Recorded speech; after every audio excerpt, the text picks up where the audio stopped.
Hello everyone, and welcome to Judy's Creations in Crochet. Today is December the 9th, 2021. For those of you that would be new to my channel, I welcome you and I direct you to the description box below where I have all my information. I have a Facebook page. I would really encourage people to go and have a look at my Facebook page. And my email address is there. And if you're interested, some people have asked about a Christmas card. My actual mailing address is in the About tab on my YouTube channel. So please feel free to check any of that out. Before I get started, I want to just apologize for last week's video. I didn't notice until I had totally finished and was reviewing the video that my cat kind of horned in on the video and stuck his nose in the corner. And I didn't realize he was coming across on the camera. If I'd known that, I might have picked him up and introduced you. But nobody mentioned it, so I guess it didn't bother any of you. Sometime if he's in wandering around, I will introduce you to him. And I have another little cat who would rarely come and visit, so you'll probably never see her. So today we are moving on with the Advent calendar from Reggie at J Hook Crochet.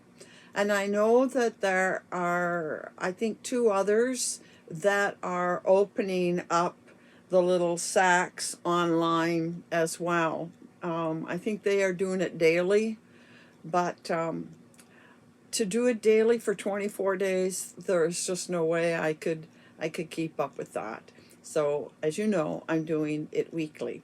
Now, just recap, last week we looked at what was in the entire package. So there's a pattern and there is a mask that I showed you and a couple of other goodies, a brooch or a pin and some hand cream and a candle.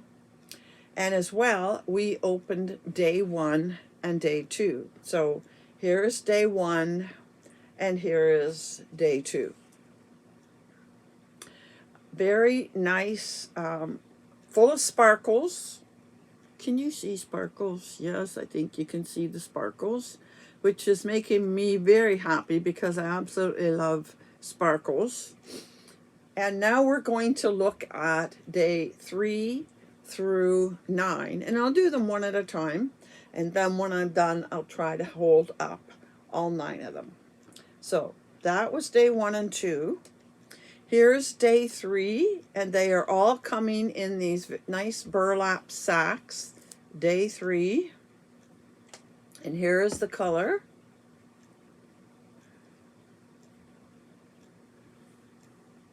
Lots of sparkles. Very nice striping effect. And then here is day 4.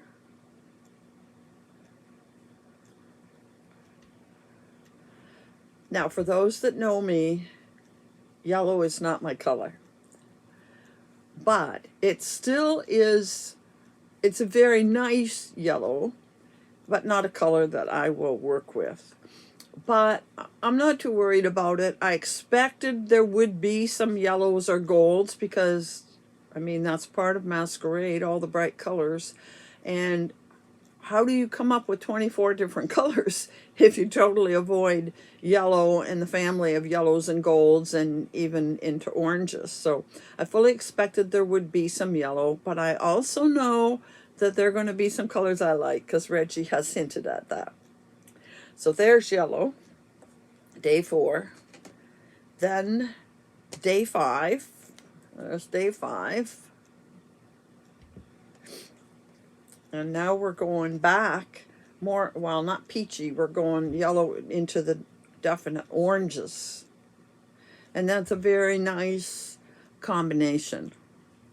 Very, very nicely dyed. And I have to tell you again, I mentioned this last time, this is a very nice feeling yarn. I think it will make a nice object. I think with 24 of them, I'm probably going to be able to make 2 different things. But there is 5. Now watch what happens here. Here is number 6. And there we go. So you see the last 3, what has happened. We're going from yellow to a yellow-orange to an orange. A very, very nice progression of colors. And just before that was the paler yellow. So those look really, really nice together. I'll hold the others up in a minute. So that was number 6. Now, the 7th day, December the 7th. And we're kind of leaving the orange into, I don't know what color you call that. This is a yellow-orange, and maybe this is getting more to a red-orange. Again, very nicely done. A very nice dye job. It's going to look really good together, and I'll hold it up in a minute. Again, look at all those beautiful sparkles, and it's nice and soft. And here is the 8th. Cute little stickers. And you see what happened there. We went to the, see the reddy orange. So here's the last 6 days together.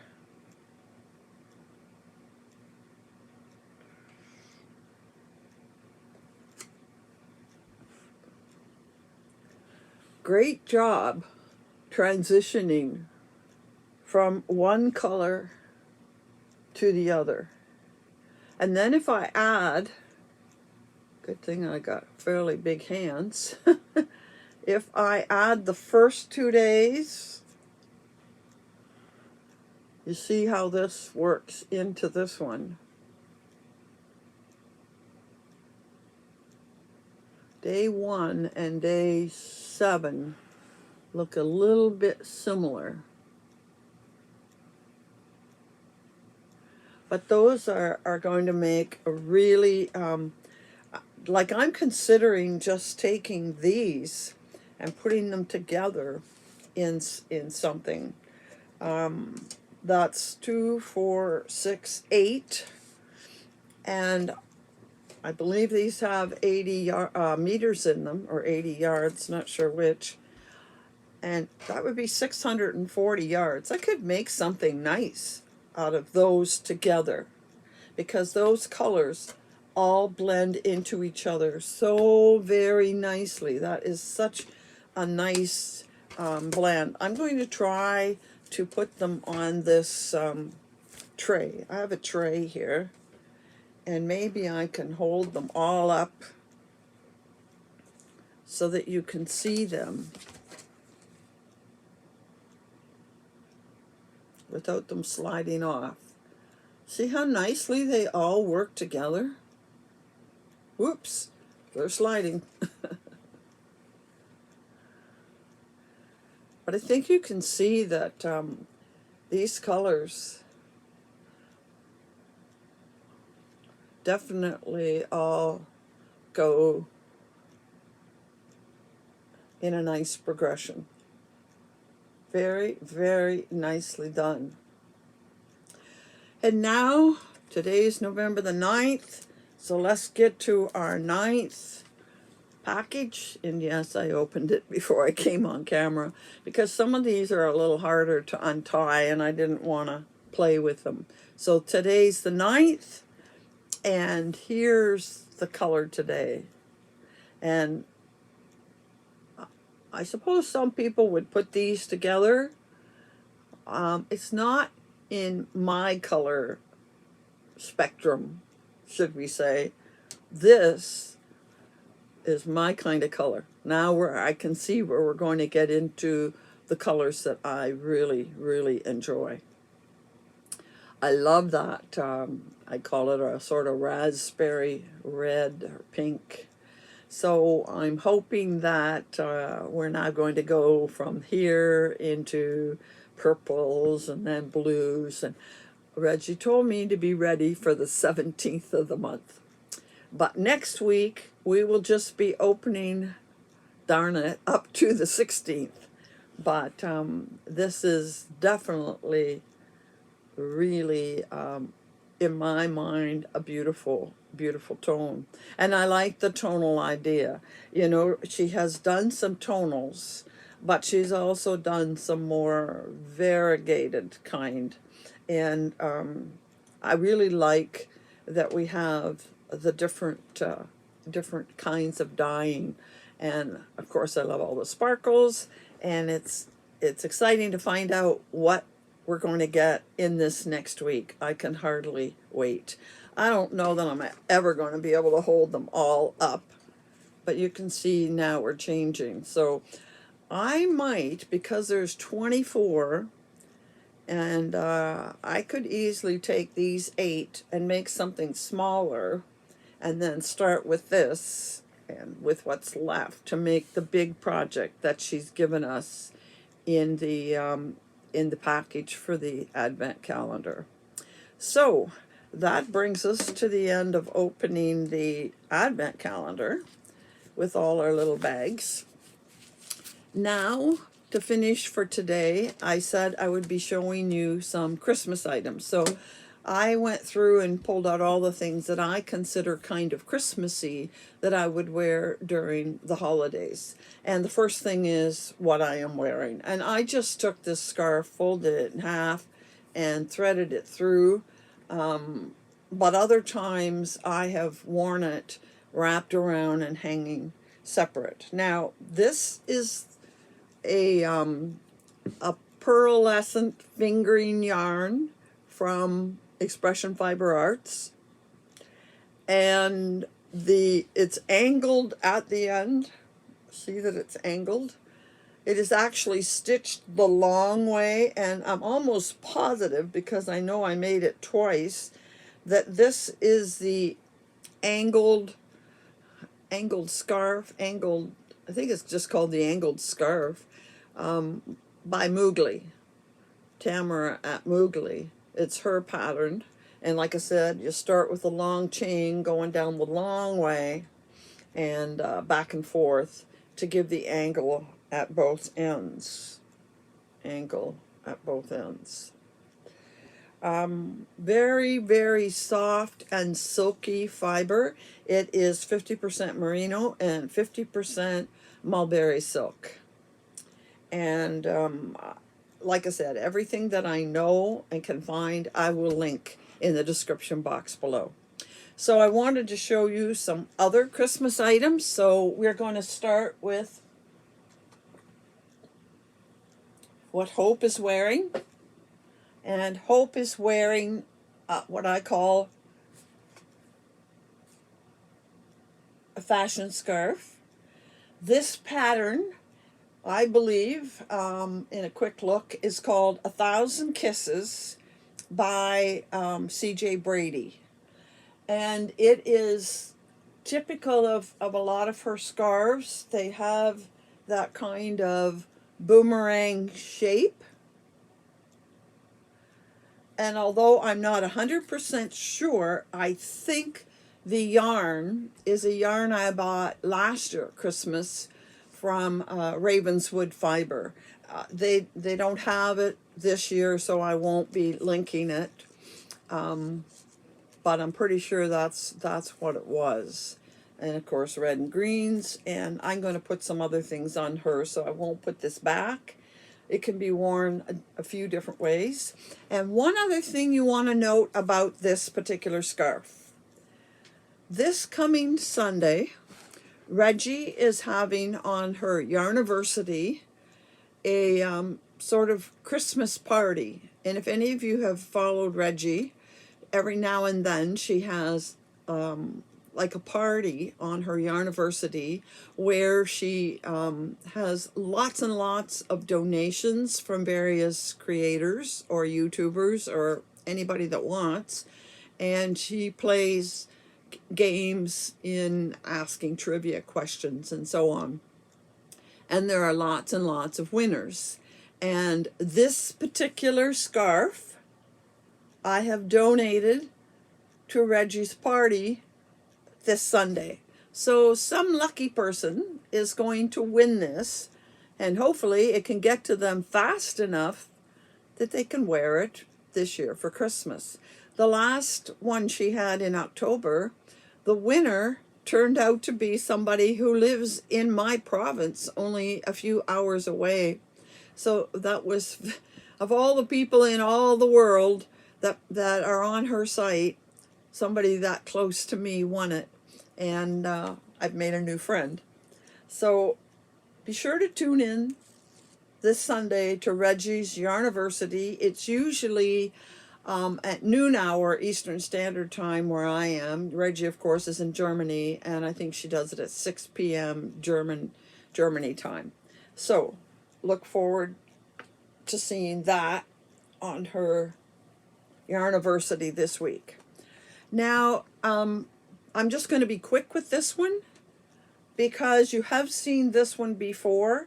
This is, again, Reggie's pattern, and I talked about doing it in Christmas colors because it looked like poinsettias to me, and it just winds around, and it's a red and green sparkle, and the yarn is from Ravenswood fiber, and it's one of my favorite patterns, and I'm busy making this pattern right now in that blue and white speckled that I showed you, blue and white sparkle that I showed you earlier in the fall. So so there's that scarf, and it's called the Zurzuru, I hope I say that right, pattern. I don't think I'm going to leave that one on her. I have a couple of others to show you as well. This one is very plain. It's an infinity scarf, just plain red, and you can leave it hanging long, but most people would probably fold it up into a nice scarf like that. And again, there was no pattern for this. It's just double crochets worked across long, sorry, you know what? Those are triple crochets worked across long way up. And the fiber, the yarn is, again, a pearlescent, but this time it's a pearlescent worsted. And again, it comes from Expression Fiber Arts, and it is 50% merino and 50% mulberry silk. It's just a wonderful feeling fiber to wear.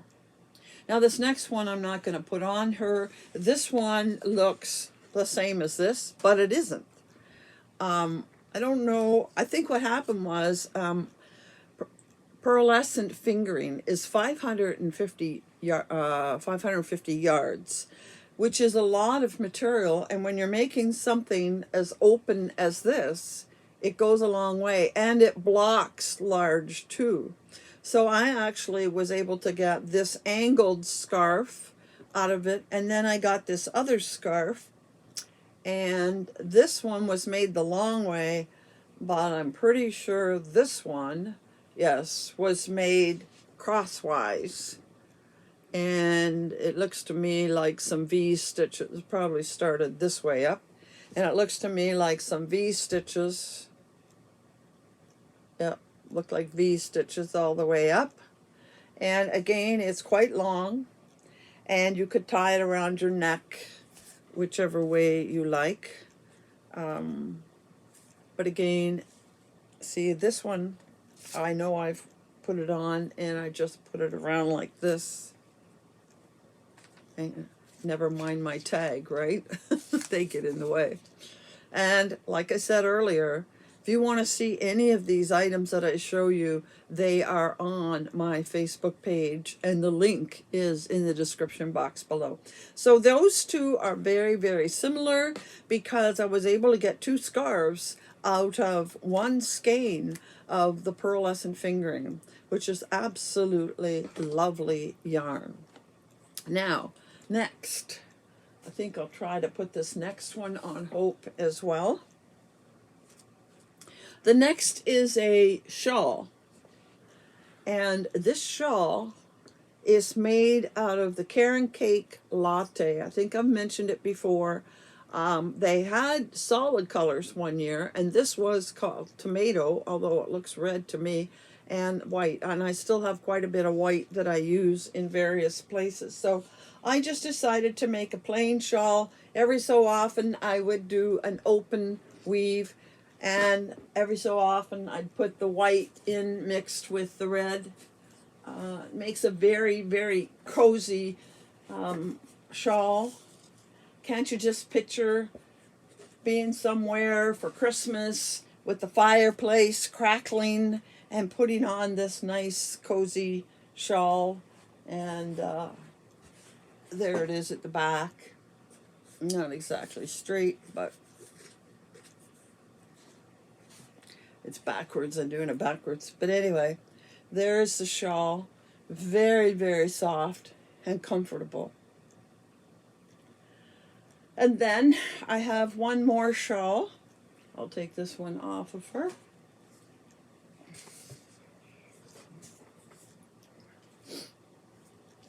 Now this is made with 2 yarns, and I really don't know what yarn. I think the variegated red and green is again one that was from Ravenswood fiber, but the plain sort of burgundy was something that was in my stash. So here is the shawl, and let's see the back.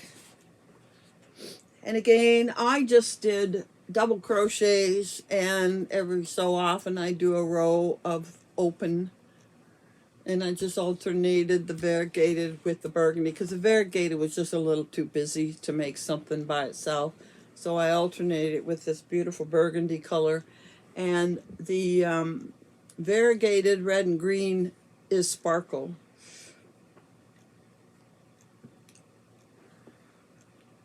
Can you tell there's some sparkle? A little bit of sparkle. I think you can see it a little bit there. Right. So nice for a Christmas party, wear out somewhere during the Christmas season. And finally, I have one last item, and I don't know if you consider it Christmas or not, but it to me says Christmas, I guess because of the red. And this is just a large cowl, and it feels fuzzy, somewhat like the latte, and I suppose you could double it up if you wanted it quite close to your neck, but I think in my case, I think it might choke me. Now this is no pattern, it's just straight double crochet because of the very fuzzy yarn. And there's a very interesting yarn. I got some balls, I guess you would say. They were wound on cardboard, and I got them from Hobium. They don't have them anymore. And the yarn was red and black in the fuzzy, but it also had metallic, just red, I believe, in metallic. That was all mixed. And I think I had 5 of them, and I was going to stitch it all together because I like metallic and I like fuzzy. But after doing a little section of it, this was so thick and the metallic was thin, and I didn't like the overall finished product that went from fuzzy to the thin metallic and back to fuzzy. It just didn't suit me. So what I did was, as I went through, I cut it every time we got to the metallic. And I think I used the metallic together in something else. And I just left this fuzzy red and black, which to me is gorgeous. It made a nice size cowl. It's nice and warm, especially with my more open neckline. And I really love it. It's nice and cozy and cuddly. And you could just put it under a coat for warmth, under a coat, and take it off when you got somewhere. If that's how you want to use the cowl, that would be fine too. Okay, so that is all of the truly Christmas things. I have other things with red and black, but they aren't real Christmassy, even though this isn't real Christmassy. So I want to talk about what I'm going to do next week. As you know, I'm going to do the next 7 bags in the Advent calendar. But I also want to do something, show you something a little different. Some of you probably love making amigurumi, and I see lots and lots of adorable amigurumi online. But making amigurumi is not my cup of tea. Too many little things and pieces to have to attach. It's the attaching that would bother me. So I don't know if you noticed, I have a couple of additions with me today up on my shelf. And I want to talk about them before I leave. First of all is the black cat. And I forgot I had it. I got it one year for a Halloween decoration, and I decided to pull her out from storage and put her there as a little bit of a mascot. I had a black cat that I lost last spring. So I thought, well, in honor of her, I would just pull her out and put her there. And then on the other side of me is my version of amigurumi. I don't make little amigurumis, but I love to make what I call loveys. And these are great to give as gifts for young children. I have given this as a shower gift at a baby shower. And I decided this gray cat can resemble my 2 gray cats. And I'm going to keep her up as another mascot. And as you can see, I've dressed her in her Christmas finery. It's just a cat, stuffed cat, that I've made a little skirt. And next week, that's what I'm going to do. I'm going to talk about loveys. I have a good-sized collection of loveys, so I think I will show you those. And I do make different skirts for them. And this little girl, I'll talk more about her next week. She's going to get a variety of outfits. So I hope you'll join me in my parade of loveys next week when we get together again. Until then, happy hooking.